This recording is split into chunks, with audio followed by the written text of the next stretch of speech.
I'm going to make a video about installing the AM/FM antenna for the car stereo deck that I'm going to put into our vintage travel trailer. So I picked up this marine antenna. The only real reason is that it was white and it would match the outside of the trailer. So here's your part number.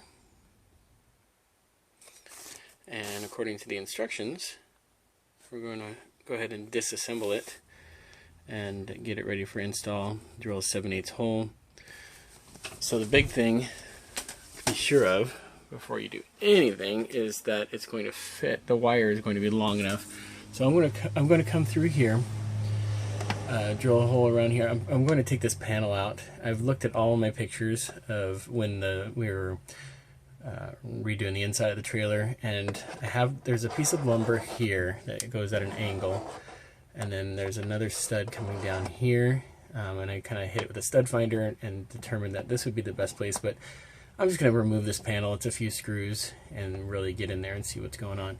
But make sure this wire is long enough. We're going to install our receiver or head unit here, and that gives me enough room in this instance to install this. So let me take this apart and we'll take that panel out. Alright, that was tight to get out of there. But luckily, when I took all my pictures, try to take a lot of pictures if you're restoring. I took all my pictures, and where I was going to put a hole anyway was going to be safe. But I'm glad that I took this apart. So what I'll do is, instead of drilling a big hole in the foam, I'll cut a hole, and then I'll drill the hole through the skin, and then I can place my plug of foam back in and put some tape over it, and that'll be insulated. You're going to need a pretty long knife to cut through this 1.5 inch of foam, but cut it really well through here. And then I'm going to pull this plug out. And there we go, I have a nice little plug to stick back in there, and there's my skin, and I'll drill my hole here, the pilot hole, and then 7/8 hole. I cut a little bit more of the foam out here because once I pulled that plug out, you could see right there, I was right on the bends of the aluminum skin. So I came up a little higher to get on a nice smooth part that doesn't have any bends, so that the antenna mast can seal better on the exterior. Disassembling the antenna, the mast just unscrews here. I loosen this screw, and that separates this swivel mount, this ball. Then there's another Phillips screw in here that will loosen, and that'll disassemble even further and take the base away, and this mount here. Okay, took that screw out, and this is going to come apart. Now it calls for a 7/8 hole because of this. And this can go in from the inside. Luckily I have access to the inside, but this is made in such a fashion that if you couldn't get to the inside very easily, you could slip this through the hole, the 7/8 hole, with a cable, and first slip it through the hole and manipulate it, it looks like, until it would engage this way and tighten up against the inside of the wall. Luckily I have access to everything, so it shouldn't be too hard. I'm going to cut some butyl tape, which is nice that you can cut butyl tape with scissors.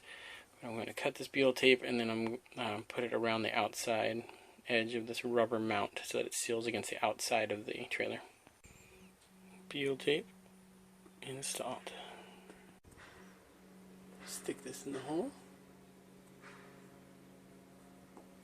Now there's a square on the inside that you have to orient to get that mount to go back in. But now I press that, and that's stuck to the outside of the trailer, which is amazing. It's like another set of hands.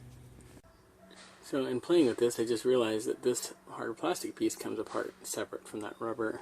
So I put a little bit more butyl tape in there, seal it up.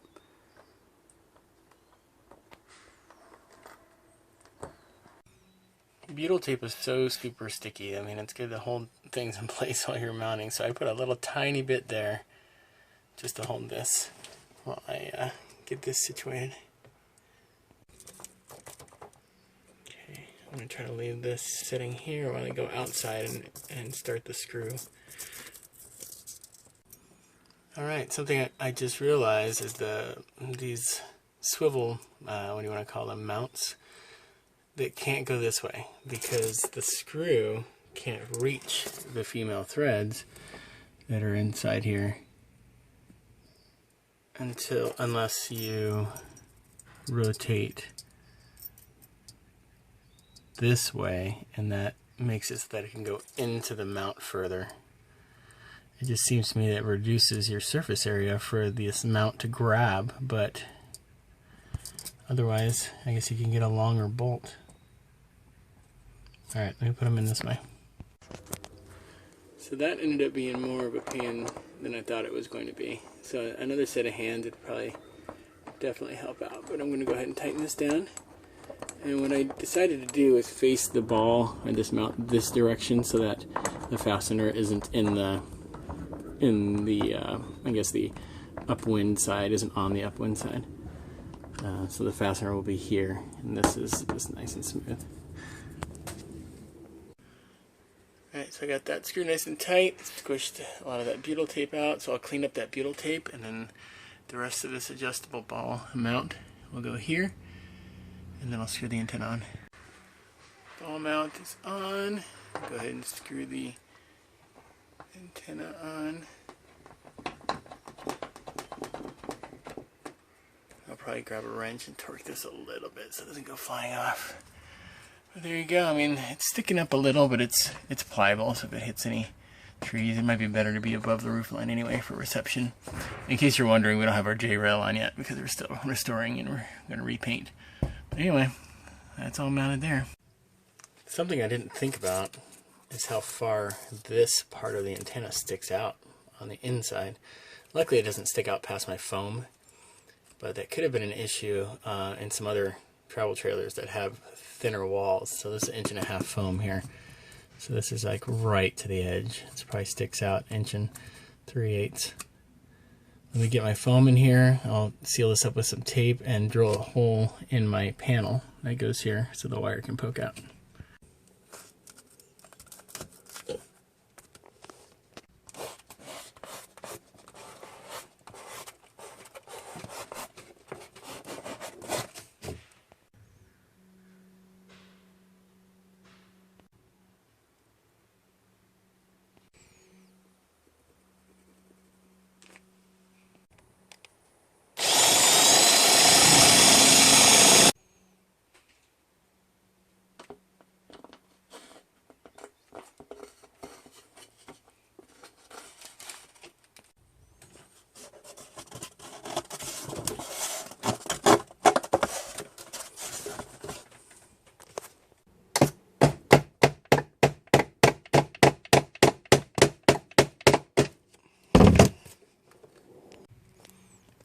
Just squirt some sealant in this hole to keep any bugs from coming through there.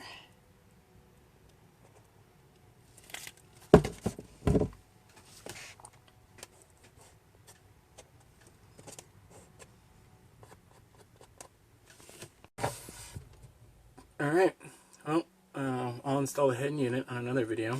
That's another reason why I put those speaker baffles in, was to keep all this dust and garbage out from on top of the speaker cones. That worked out pretty well.